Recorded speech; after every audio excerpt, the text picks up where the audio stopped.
دوستو سلام مسنون۔ اسام کے وزیر اعلیٰ کو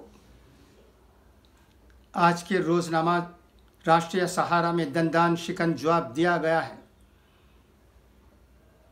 اسے میں آپ کی جانکاری کے لیے پڑھ دیتا ہوں، سنیے گا۔ ہمارا ہندوستان، جس کی جتنی بھی قدر کی جائے، ہندوستان سارے جہاں سے اچھا ہندوستان ہمارا، یہی کہتے آئے ہیں ہم زمانے سے، مگر نہ جانے کیوں چند ایسے فرقہ پرستانہ اثر ہمارے دیش میں پیدا ہو جاتے ہیں جو آئے دن کئی لوگوں کے خلاف کئی باتیں بولتے ہیں۔ کبھی مسلمانوں کے خلاف بولتے ہیں تو کبھی عیسائیوں کے خلاف، کبھی ان لوگوں کے خلاف بولتے ہیں جو ان کے خیالات سے متفق نہیں ہوتے۔ خیر، آئیے، یہ دنیا ہے، یہاں بہت سی باتیں ہوں گی، ہمیں تو عقل مندی سے کام لینے کی ضرورت ہے، صبر سے کام لینے کی ضرورت ہے۔ صبر کا پھل میٹھا ہی ہوتا ہے، یہ دیکھ چکے ہیں۔ یہی وجہ ہے کہ فرقہ پرستوں کو انتخابات میں بھی شکست مل رہے ہیں۔ یہ شکست انشاءاللہ آئندہ بھی ملیں گے، ملتے رہیں گے، کیونکہ یہ لوگ ہندوستانی کہلانے لائق نہیں ہے۔ افسوس سے کہنا پڑتا ہے، دعا بھی ہے کہ اللہ انہیں توفیق دے اور یہ جلد سدھر جائیں۔ یہ کرونا کا زمانہ ہے، کیا اب بھی ہمیں سیکھ نہیں ملی ہے؟ یہ بہت بڑا سوال ہے۔ جیسے بھی ہو، آئیے آج ہم روزنامہ راشٹریہ سہارا کی اداریے پر ایک نظر کرتے ہیں۔ عنوان بھی زبردست ہے: آسام حکومت کی فتنہ انگیزی۔ اقتدار اور دانائی دو الگ الگ چیزیں ہیں، لیکن فی زمانہ جو صاحب اقتدار ہے وہ خود دانائے روزگار ہی نہیں، افلاطون کا ہم پلہ بھی سمجھنے لگا ہے۔ اپنے ذہن میں آنے والی ہر سوچ کو تاریخ کا دھارا موڑ دینے والا خیال و فکر سمجھ کر اسے عملی جامہ پہنانے کے لیے بےتاب ہو جاتا ہے۔ آسام کے وزیر اعلیٰ بسوا سرما بھی ایسے ہی لوگوں میں ہیں۔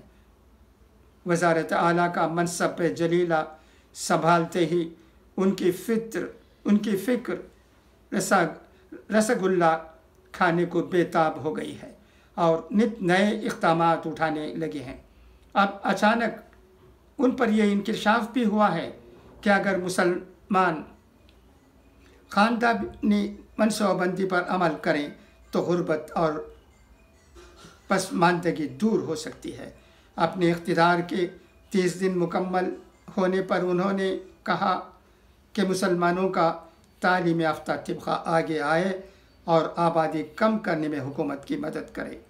ان کا خیال ہے کہ غربت میں اضافہ کی اہم وجہ مسلمانوں کی بڑھتی ہوئی آبادی ہے۔ ان کی دانست میں مسلمانوں کی آبادی کم کر کے زمین پر گنجائش سے زیادہ بوجھ بھی کم کیا جا سکتا ہے، اور اس کے لیے وہ آسام میں دوسری ریاستوں سے آ کر بسنے والوں کی نشاندہی بھی کر رہے ہیں، اور ان کا اصل نشانہ بھی یہی طبقہ ہے۔ آسام کے وزیر اعلیٰ کا کہنا ہے کہ بڑھتی آبادی کے ساتھ قیام کے مسائل بھی سر اٹھاتے ہیں، جن کو کوکھ سے فساد پیدا ہوتا ہے، سرکاری اراضی پر قبضہ اور اس جیسے دوسرے غیر قانونی کاموں کا سبب بھی بڑھتی ہوئی آبادی ہی ہے۔ ریاست کے 3 اضلاع میں سرکاری اور جنگلاتی اراضی کو مسلمانوں کے مبینہ تجاوزات سے پاک کرنے کا ذکر کرتے ہوئے موصوف کا کہنا ہے کہ حکومت کسی بھی حال میں سرکاری اراضی پر تجاوزات کی اجازت نہیں دے سکتی ہے۔ ان کی حکومت قبضہ ختم کروائے گی، اس لیے لوگوں کو حکومت پر تنقید کرنے کے بجائے چھوٹے کنبے کی عادت ڈال لینی چاہیے۔ وزیر اعلیٰ کی یہ اپیل ایسی نہیں ہے کہ اس سے سرسری گزر جایا جائے۔ در حقیقت وزیر اعلیٰ کے نزدیک نہ تو غربت مسئلہ ہے اور نہ مسلمانوں کی پسماندگی دور کرنے کا کوئی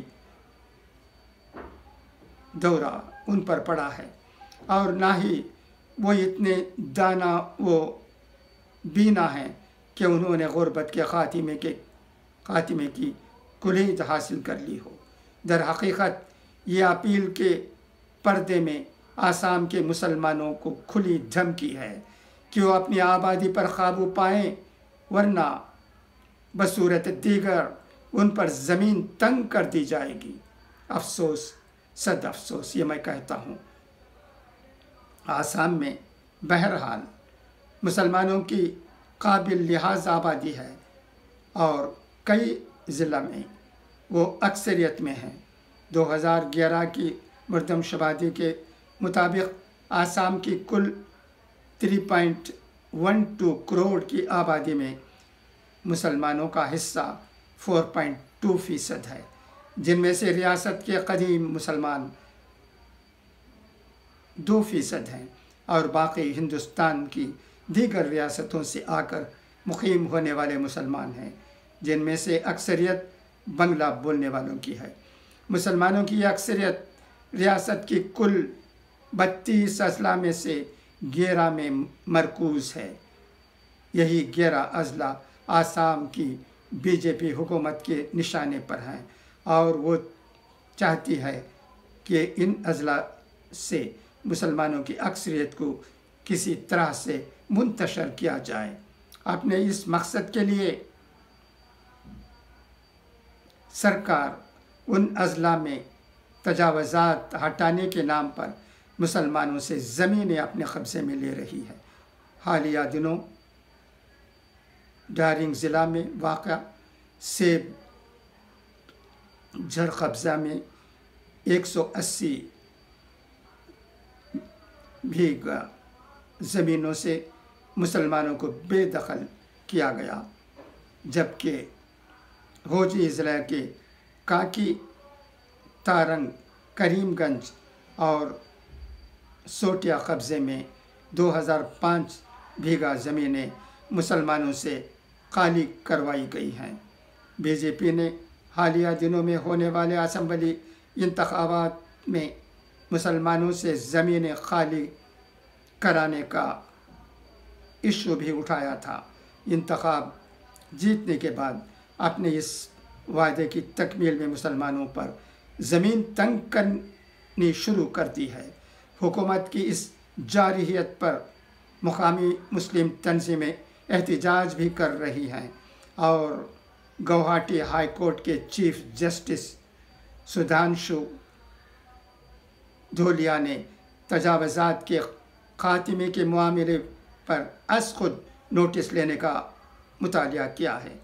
جہاں تک غربت، بالخصوص مسلمانوں کی غربت اور پسماندگی کا سوال ہے تو وہ آبادی کی دین نہیں ہے، بلکہ یہ غربت ایک مخصوص طبقے کی حرص و ہوس اور وسائل کی غیر منصفانہ تقسیم کا نتیجہ ہے۔ غربت دنیا میں ان جگہوں پر بھی ہے جہاں آبادی کم ہے۔ غربت اور پسماندگی کا کوئی تعلق آبادی کی کمی و پیشی سے قطعی نہیں ہوتا ہے۔ قدرت نے اس زمین پر ہر ذی روح کے لیے وافر اور رسائل مہیا کر رکھے ہیں۔ اگر حرص و ہوس اور لوٹ مار سے باز آ کر ان وسائل سے سبھی کو فیض یاب ہونے کا موقع دیا جائے تو غربت خود بخود قصہ پیریڈ بن جائے گی۔ آسام کی سرکار مسلمانوں کی غربت اور پسماندگی ختم کرنا چاہتی ہے تو اسے آبادی کم کرنے یا اجاڑنے کے بجائے ریاست کے وسائل میں مسلمانوں کو بھی حصہ دار بنانا چاہیے۔ ان کی بہتر تعلیم و تعلم کا بندوبست کیا جانا چاہیے۔ صرف سیاسی وزن کم کرنے کے لیے مسلمانوں کی آبادی کو حذف تنقید و ملامت بنانا کسی بھی حال میں دانائی اور دانش مندی نہیں کہی جا سکتی ہے۔ وزیر اعلیٰ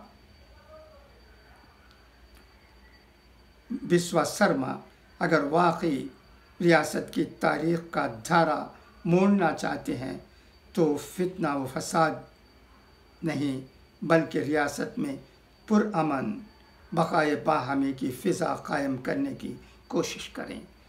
ہم راشٹریہ سہارا کے اس ادارے پر اس روزنامے کو سلام کرتے ہیں اور اس روزنامے کو سراہتے ہیں۔ اس روزنامے کے ممنون و مشکور ہیں کیونکہ ہندوستانی ہونے کے ناطے غریب مسلمانوں کے خلاف ہونے والی باتوں کے خلاف سہارا ایڈیٹوریل میں جو باتیں کہی گئی ہیں وہ سراہنیہ ہیں، سوچنے لائق ہیں۔ خدا کرے کہ آسام کے وزیر اعلیٰ اور دیگر وزراء کو نیک ہدایت دے اور وہ اپنے شرط پسندی سے باز آئیں۔ اسی کی آج ضرورت ہے۔ اسی پر ہندوستان میں رہنے والے تمام لوگوں کو عمل کرنے کی ضرورت ہے۔ کسی بھی قوم کو فرقہ پرستی میں الجھ کر رہ جانا ٹھیک نہیں ہے، چاہے وہ مسلمان ہو یا ہندو یا سکھ یا عیسائی، سب کو ہندوستانیت پر فخر ہے۔ اور چند ایسے لوگ سیاست کے میدان میں خاص کر فرقہ پرست جماعتوں میں وہ بھی بی جے پی جیسی جماعت میں پیدا ہو جاتے ہیں اور ہیں جو کہ یہاں رہنے والے لوگوں کو اپنی بےہودگی سے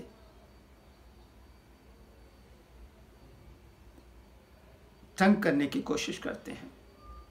یہ ٹھیک نہیں ہے۔ اس پر بہت سی باتیں ہو رہی ہیں۔ اللہ کرے کہ فرقہ پرست بھی باتوں کو سمجھ جائیں۔ یہی ہماری دعا ہے، آرزو ہے۔ ہم یہاں رہنے والے کسی جماعت کے خلاف نہیں ہیں، مگر ہم یہ چاہتے ہیں کہ ہمارے ملک میں، جو کہ بہت بڑا ملک ہے اور سیکولر ملک ہے، جمہوری ملک میں یہاں رہنے والی ہر پارٹی اپنی حیثیت کو سمجھے اور وہ باتیں نہ کہیں جن سے یہاں رہنے والے کسی طبقے کو ٹھیس پہنچ سکتی ہے، نقصان پہنچ سکتا ہے۔ بس آج کے لیے اتنا ہی۔ انشاءاللہ پھر ملاقات ہوگی کسی اور عنوان کے تحت۔ تب تک کے لیے آپ کا یہ بھائی وی ایم خلیل الرحمن اجازت چاہتا ہے۔ خدا حافظ، فی امان اللہ۔